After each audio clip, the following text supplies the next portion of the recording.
So, ito yung isda na ating sasaing. Parang malit pa siya sa sapsap. Sinom ko lang kaya tingin yung malaki pero malit pa sa sapsap. Hindi ko alam kung anong klaseng isda yan. So, yun nga, isasaing natin. Panoorin nyo kung paano. Tara, let's go! So yan, di ko na pinakita ang aking mga hiniwa. Presta, kalamyas or kamyas, at bawang. Tingin naman mga pitong butilya, tas may maliliit pa yan. Tapos ang sibuyas, medium size, may konting taba. Yan o. Yan. Taba yan ng baboy. Kung wala naman, okay lang. Pero usually kasi din ang mga sinaing nilalagyan ng ganyan. Pero kung wala naman, okay lang yon. Pero mas mainam dito, ang gagamitin nyo yung pinatuyo. Since wala nga tayong pinatuyong kalamyas or kamyas, pwede na tong fresh. Kasi ito na yung ginawa ko sa isda. Ito, ihahanay na natin siya, no? So, malilit. Inanahan ko lang siya ng daon na, saging. Lagyan ko lang ng stick or, ano to yung, ng barbecue? Barbecue stick. Halang hindi magkahiwa-hiwalay pero hindi natin sure kung mamaya pag kumukulo na. Sorry naman at maraming langaw kasi nakakaamoy ng isda. So ipapatas lang natin yan dyan. So bawat isa na rin, 5 pieces nung maliliit na isda. Tas nung may 3 stick na to, bali 20. 8 na bilang kasi 5, 10, 15, 20, plus 8. Binilang peno. So, ganyan na. Tapos lalagyan na natin ng asin. Yan. Kaya maganda kung maraming asin, marami talagang asin nilalagay dyan. Kasi, pwede naman kayo mamaya maglagay na, maglalagay tayo talaga ng tubig. Ibig ko sabihin, pagka medyo maalat pa ang timpla nyo, pwede pa tayo mag-add ng tubig. Kasi medyo maigi. Ang purpose natin, kaya natin ipi-pressure cooker. Kasi, wala na tayong pangkahoy. Hindi tayo gumagamit ng kahoy din eh. Kasi matagal na proseso pa yon. Sapala na lang natin siya, kaya ipe-pressure para less din sa gas. Kasi alam niyo naman, pag pin-pressure cooker, madaling palambutin. Kasi dapat, ang goal natin dito is yung talagang parang sardinas na nilambot, gano'n, kaya ipe-pressure cooker natin. Pero kung nagmamadali naman, kahit naman hindi i-pressure cooker. So, lalagyan muna natin siya ng tubig, no? Tubig. Basta yung lang yung lulubog lang siya. Kasi makita niya, teka, susunggo yung minimum nitong ating, pressure yun, no? Kita niyo ba? Minimum, so hindi pa sa kailangan lagpas. Yan, mag-add pa tayo ng konti. Wait lang. So, yan, dadagdagan na nga natin. Yan, kailangan medyo lubog talaga. Yan, so, lubog na naman siya. Siguro, tignan muna natin sa 5 minutes, kung nalambot na siya ng todo-todo. Pero pag hindi pa, another 5 minutes uli, Mas mag-add din tayo ng suka. Pero to suka, optional lang. Iba kasi talaga hindi naman naglalagay ng suka. Pero tayo maglalagay tayo ng konti lang. Alapon ka, panis lang ba? Pero hindi naman Yung iba kasi kahit naman wala suka, hindi talaga napapas. Pag talagang kulong-kulo, matagal masira itong sinaing na isda. So ayan na, lalagyan natin pala ng konting paminta pa. So ito mag-add tayo. Yan 1 teaspoon. Pero mapapansin nyo, parang medyo orange ang kulay niya. Kasi nung pinagiling ko yung aking paminta, hindi pa nalilinis yung panggiling. May konting sweaty powder. Sabi ko, sige, okay lang. At least may kulay na agad. So yan, paminta lang. Pero okay lang yan at sweaty powder lang naman yan. Kaya ganyan ang kulay ng aking paminta. Baga na-mix siya na halo. Tapos konting toyo. Itong toyo optional lang din to. Pampakulay lang to. Bubulol tayo, pampakulay. Kasi nga, hindi tayo gumamit ng pinatuyo. So, lagay lang tayo ng toyo. Pero optional lang to, hindi talaga to kasama. Yung iba naglalagay, pero sa tingin ko naman ang talagang sinaing hindi naglalagay niyan. Kasi nga, ginagamit nga nila, yung dry. Kasi siyempre ang kamyas or kalamis pag na-dry na, siyempre magbabrown na yan, magda-dark color na yan. Kaya pag ginamit mo sa sinaing, ganun ang magiging labas ng gulay na sabaw. So, ayan na, tatapan na natin.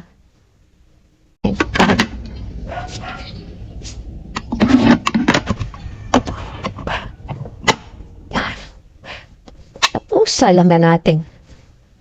So, yan na. Buksan natin. So, 5 minutes, no? Iba kasi, ano lang, ah. Yung, di na kasi yung 5 minutes. Pag yung sumisipol na sa hindi yung pagkabukas, bibilangan nyo na. Paalala ko, para lang naman ho sa hindi, medyo nakakaalam. Hindi naman ako nagmamagay. Alam ko namang alam nyo naman yan. Pero yung iba lang, may iba lang ho, baka lang na-start ng bilang pagkasindi ng apoy, hindi ho. Pag sumisipol niya ang dire-diretso, doon yung pala mo orasan ng 5 minutes. So, yun lang po. So, balikan natin mamaya-maya. So, yan, pag nagsipol na siya, dito tayo magbibilan ng 5 minutes. So, yun, after 5 minutes, marami pa rin siyang tubig, Tikman natin.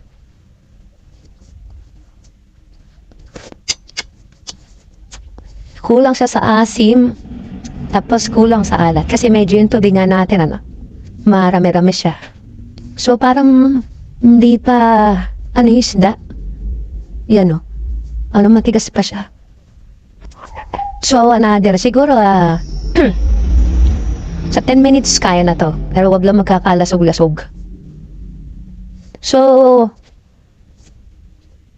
another, 10 minutes. Pero mag-add muna tayo dahil kulang nga sa asim at alat. Mag-add tayo ng kalamis at konting asin. So, ito, dadagdag natin, 7 piraso maliliit na size. Bubuo na natin garbage na. Pinatira pa.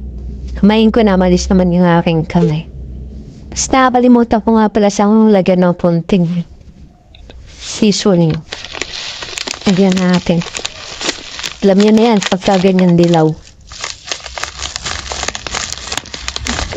Yeah, siguro isang balik kundat na itapo natin.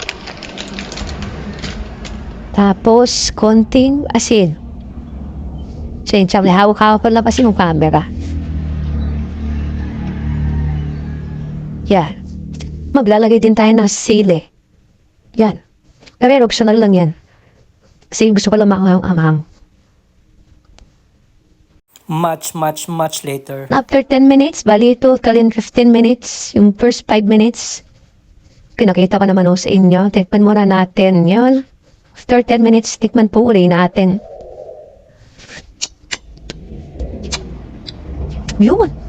Ayos na lasa. So, magta-try po tayo, kung talagang malambot na malambot na. Yung parang malasap dinas ng lambot. So, wait lang. So, yan, magta-try muna tayo, Kinuha natin yung isang, dito tayo sa buntot. Dito natin malalaman. Hindi ko matatanda rin yung stick kasi baka mamaya matigas pa siya. So, isasalang uli natin siya. Dito natin matatry. Ito, buntot to. Yan, buntot yan. Kita nyo ba? Ito. Tikman natin kung talagang, malasap dinas ng lambot.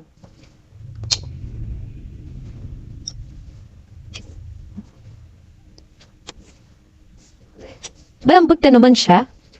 Kaya lang parang meron pa akong anong isa pa. Ito, buntot to ulit.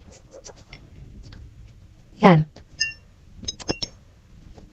Kasi di ba ang sardinas talagang pag kinain mo ulit natin Hindi ko na pinapakita yung mukha ko. Excited kasi ako. Last, ito pa. Ulo naman, pating ulo. Yan. Ito, pating ulo po yan. Yan yung mata. Parang mga tigas-tigas pa siya, mga kasiklat.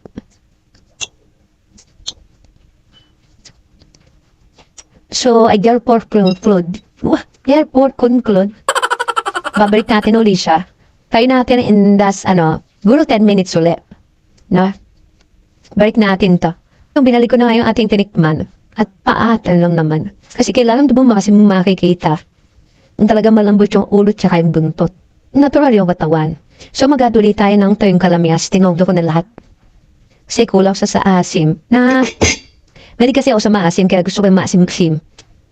Depende na ako sa parang inyong asim yung panlasa niyo sa asim. Yung alat niya ayos na, tas na rin yung anghang. So, salang ko din natin siya ng 10 minutes. Much later. Yeah, finally, after 10 minutes, a total of 25 minutes. Yeah, paso pa. So, titignan natin, kukuha na tayo. Check natin kung talagang malambot na siya. Pero hindi pa ako sure. Pagka matigas pa rin siya, another 5 minutes. Don't worry, kahit no, 30 minutes uli. Diba sabi ko nga kanina, sa kahoy nga, 4 to 5 hours pa to. So, di 2 minutes lang. So, tara, huwag muna tayo. Check natin. So, eto na. Ang pag-guom. Tikman na natin. Ulo muna. Yan, lambot na. Ay, talagang kailangan yung balutan ng dahon ng saging. Kasi pag hindi nyo binalutan ng dahon ng saging, talagang lasog-lasog yan.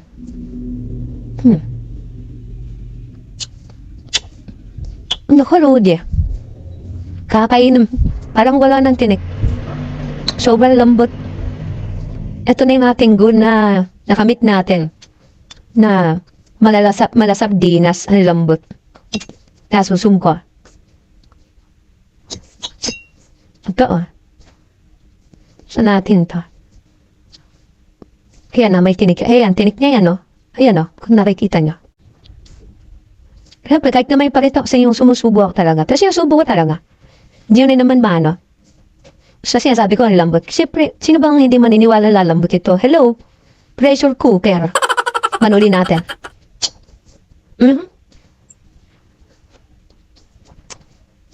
Wala lang tinik. Hintayin taba. So, yan. Ang sarap ng lasa niya. So, yan all in all, 25 minutes sa pagpapakulo nito sa pressure cooker.